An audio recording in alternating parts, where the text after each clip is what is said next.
बच्चों, आज हम वसंत पुस्तक से पाठ 9 टिकट एल्बम पढ़ने जा रहे हैं। अब राजप्पा को कोई नहीं पूछता। आजकल सबके सब नागराजन को घेरे रहते हैं। नागराजन घमंडी हो गया है। राजप्पा सारे लड़कों में कहता फिरता, पर लड़के भला कहाँ उसकी बातों पर ध्यान देते। नागराजन के मामा जी ने सिंगापुर से एक एल्बम भिजवाया था। वह लड़कों को दिखाया करता।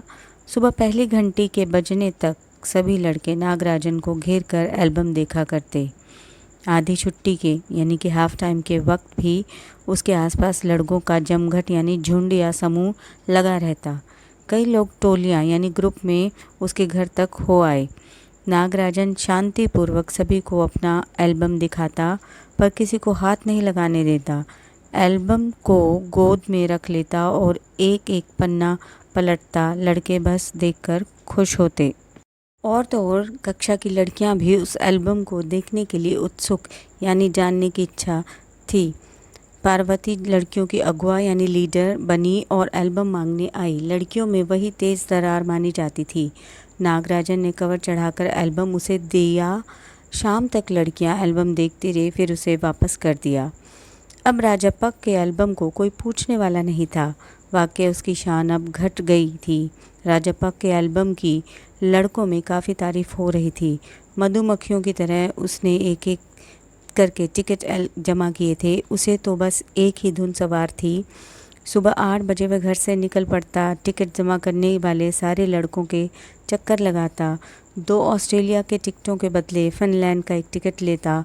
2 पाकिस्तान के बदले एक रूस का।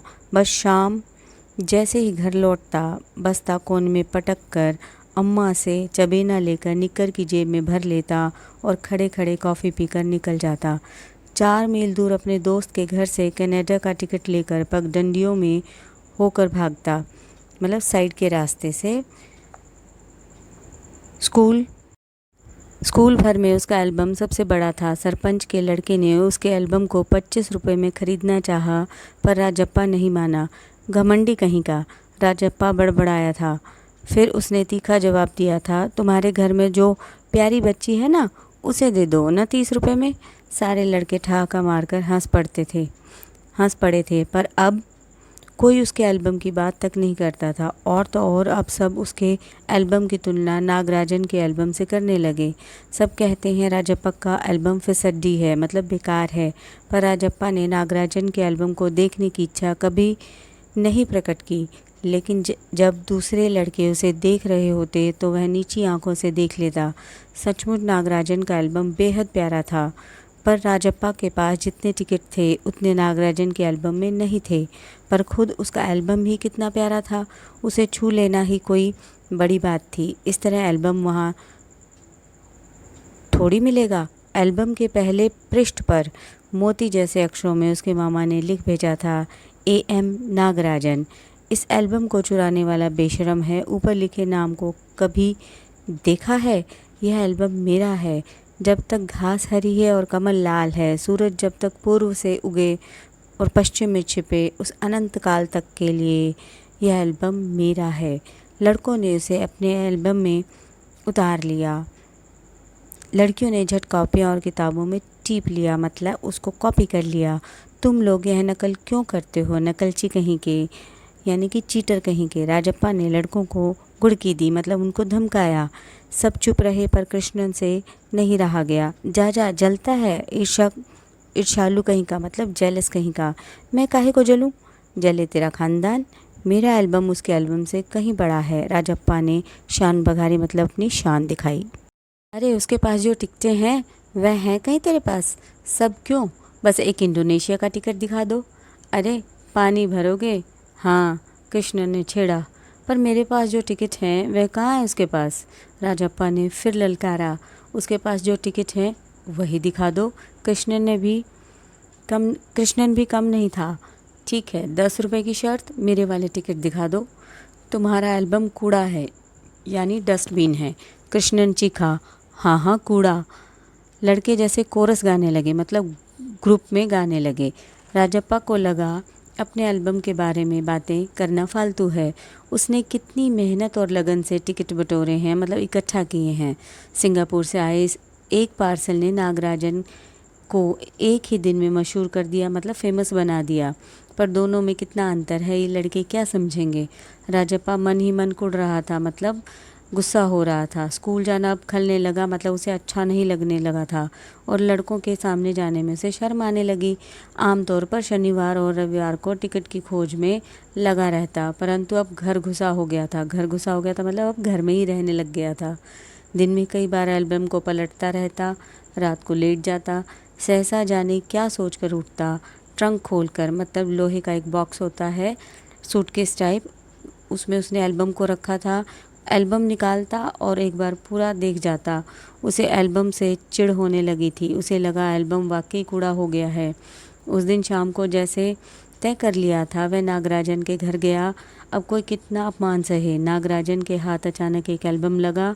बस यही ना, वह क्या जाने टिकट कैसे जमा किए जाते हैं, एक एक टिकट की क्या कीमत है, वह भला क्या समझे।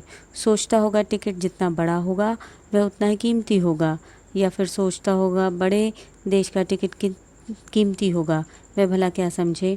उसके पास जितने भी फालतू टिकट हैं उन्हें टरका कर, यानी कि उन्हें साइड करके उससे अच्छा टिकट झाड़ लेगा। कितनों को उसने यूं ही उल्लू बनाया है, कितनी चालबाजी करनी पड़ती है। नागराजन भला किस खेती की मूली है। राजप्पा नागराजन के घर पहुंचकर ऊपर गया। चूँकि वह अक्सर आया जाया करता था, सो किसी ने नहीं टोका। ऊपर पहुंचकर वह नागराजन की मेज के पास पड़ी कुर्सी पर बैठ गया। कुछ देर बाद नागराजन की बहन कामाक्षी ऊपर आ गई। भैया शहर गया है? अरे हाँ, तुमने भैया का एल्बम देखा? उसने पूछा। राजप्पा को हाँ कहने में हेकड़ी हो रही थी, मतलब उसे अच्छा नहीं लग रहा था। बहुत सुंदर एल्बम है ना? सुना है स्कूल भर में किसी के पास इतना बड़ा एल्बम नहीं है। तुमसे किसने कहा? भैया ने। वह कुड़ गया, मतलब मन ही मन गुस्सा होने लगा। बड़े से क्या मतलब हुआ? आकार में बड़ा हुआ तो एल्बम बड़ा हो गया? उसकी चिड़चिड़ाहट साफ थी। कामाक्षी कुछ देर वहीं रही, फिर नीचे चली गई। राजप्पा मेज पर बिखरी किताबों को टटोलने लगा, मतलब उन्हें ढूंढने लगा, देखने लगा कि एल्बम कहाँ रखी है। अचानक उसका हाथ दराज के ताले से टकरा गया। उसने ताले को खींच देखा, बंद था। क्यों ना उसे खोलकर देख लिया जाए। मेज पर उसने चाबी ढूंढ निकाली। सीढ़ियों के पास जाकर उसने एक बार झांक कर देखा, फिर जल्दी से दराज खोली। एल्बम ऊपर ही रखा हुआ था। पहला पृष्ठ खोला, यानी कि पहला पेज खोला। उन वाक्यों को उसने दोबारा पढ़ा। उसका दिल तेजी से धड़कने लगा। एल्बम को झट कमीज़ के नीचे खोस लिया, मतलब शर्ट के नीचे उसने छुपा लिया, दबा लिया और दराज बंद कर दिया। सीढ़ियाँ उतरकर घर की ओर भागा। घर जाकर सीधा पुस्तक की अलमारी के पास गया और पीछे की ओर एल्बम छिपा दिया। उसने बाहर आकर झांका। पूरा शरीर जैसे जलने लगा, गला सूख रहा था और चेहरा तमतमाने लगा था। रात 8 बजे अप्पू आया। हाथ पांव हिलाकर उसने पूरी बात कह सुनाई। सुना तुमने? नागराजन का एल्बम खो गया। हम दोनों शहर गए हुए थे, लौट कर देखा तो एल्बम गायब। राजप्पा चुप रहा। उसने अप्पू को किसी तरह टाला। उसके जाते ही उसने झट कमरे का दरवाज़ा भिड़ा लिया, मतलब बंद कर लिया। अलमारी के पीछे से एल्बम निकाल कर देखा, फिर उसे छिपा दिया। डर था कि कहीं कोई देख न ले। रात में खाना नहीं खाया, पेट जैसे भरा हुआ था। सारा घर चिंतित हो गया। उसका चेहरा भयानक हो गया था। रात उसने सोने की कोशिश की पर नींद नहीं आई। एल्बम सिरहाने, यानी कि पिल्लो के नीचे, तकिए के नीचे रखकर सो गया। सुबह अप्पू दोबारा आया। राजप्पा तब भी बिस्तर पर बैठा था। अप्पू सुबह नागराजन के घर होकर आया। कल तुम उसके घर गए थे? अप्पू ने पूछा।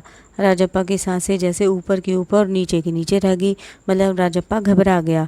फिर उसने सिर हिला दिया। वह जिस तरह चाहे सोच ले। कामाक्षी ने कहा था हमारे जाने के बाद खाली तुम वहाँ आए थे।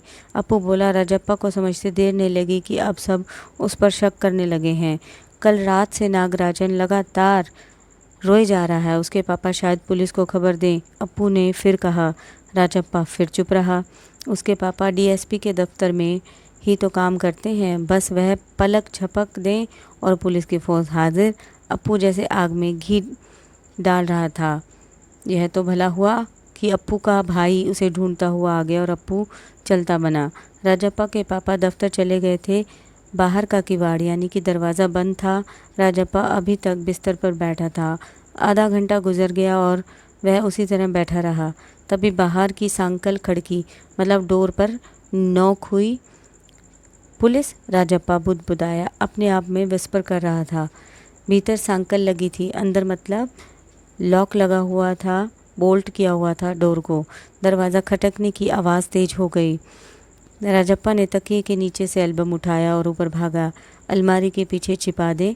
नहीं, पुलिस ने अगर तलाशी ली तो पकड़ा जाएगा। एल्बम को कमीज के नीचे छुपाकर वह नीचे आ गया। बाहर का दरवाज़ा अब भी बज रहा था। कौन है? अरे दरवाज़ा क्यों नहीं खोलता? अम्मा भीतर से चिल्लाई। थोड़ी देर और हुई तो अम्मा खुद ही उठकर चली आएंगी। राजप्पा पिछवाड़े की ओर भागा यानी बैक साइड की तरफ। जल्दी से बाथरूम में घुसकर दरवाज़ा बंद कर लिया। अम्मा ने अंगीठी पर गर्म पानी की देगची रख दी थी, मतलब एक पैन रख दिया था। उसने एल्बम को अंगीठी में डाल दिया। एल्बम जलने लगा। कितने प्यारे टिकट थे। राजप्पा की आंखों में आंसू आ गए। तभी अचानक अम्मा की आवाज़ आई, जल्दी से आ तो नहाकर, नागराजन तुझे ढूंढता हुआ आया है। राजप्पा ने निकर उतार दी और गीला तौलिया लपेटकर बाहर आ गया। कपड़े बदलकर ऊपर गया। नागराजन कुर्सी पर बैठा हुआ था। उसे देखते ही बोला, मेरा एल्बम खो गया है यार। उसका चेहरा उतरा हुआ था, काफ़ी रोकर आया था शायद। कहाँ रखा था तुमने? राजप्पा ने पूछा। शायद दराज में। शहर से लौटा तो गायब। नागराजन की आंखों में आंसू आ गए। राजप्पा से चेहरा बचाकर उसने आंखें पोंछ ली। रो मत यार। राजप्पा ने उसे पुचकारा, मतलब प्यार से संभाला। वह फफक फफक कर रो दिया, मतलब जोर जोर से रोने लगा। राजप्पा झट नीचे उतर कर गया। 1 मिनट में वह ऊपर नागराजन के सामने था। उसके हाथ में उसका अपना एल्बम था। लो, यह रहा मेरा एल्बम। अब तुम इसे रख लो। ऐसा क्यों देख रहे हो? मजाक नहीं कर रहा हूँ, सच कहता हूँ। इसे अब तुम रख लो। बहला रहे हो यार कि मुझे फुसला रहे हो? नागराजन को जैसे यकीन नहीं आया। नहीं यार, सचमुच तुमको दे रहा हूँ, रख लो। राजप्पा भला अपना एल्बम उसे दे दे कैसा चमत्कार। नागराजन को अभी भी यकीन नहीं आ रहा था, पर राजप्पा अपनी बात बार बार दोहरा रहा था। उसका गला भर आया था। ठीक है, मैं इसे रख लेता हूँ, पर तुम क्या करोगे? मुझे नहीं चाहिए। क्यों? तुम्हें एक भी टिकट नहीं चाहिए? नहीं। पर तुम कैसे रहोगे बगैर किसी टिकट के? रोता क्यों है यार? ले, इस एल्बम को तू ही रख ले। इतनी मेहनत की है तूने। नागराजन बोला। नहीं, तुम रख लो। लेकर चले जाओ। जाओ, चले जाओ यहाँ से। वह चीखा और फूट फूट कर रो दिया। नागराजन की समझ में कुछ नहीं आया। वह एल्बम लेकर नीचे उतर गया। कमीज से आंखें पोंछता हुआ राजप्पा भी नीचे उतर आया। दोनों साथ साथ दरवाजे तक आए। बहुत बहुत धन्यवाद। मैं घर चलूं? नागराजन सीढ़ियाँ उतरने लगा। सुनो राजू, राजप्पा ने पुकारा। नागराजन ने उसे पलट कर देखा। एल्बम दे दो। मैं आज रात जी भर कर इसे देखना चाहता हूँ। कल सुबह तुम्हें दे जाऊँगा, ठीक है? नागराजन ने उसे एल्बम लौटा दी और चला गया। राजप्पा ऊपर आया। उसने दरवाज़ा बंद कर लिया और एल्बम को छाती से लगाकर फूट फूट कर रोने लगा। इस पाठ के लेखक सुंदरा राम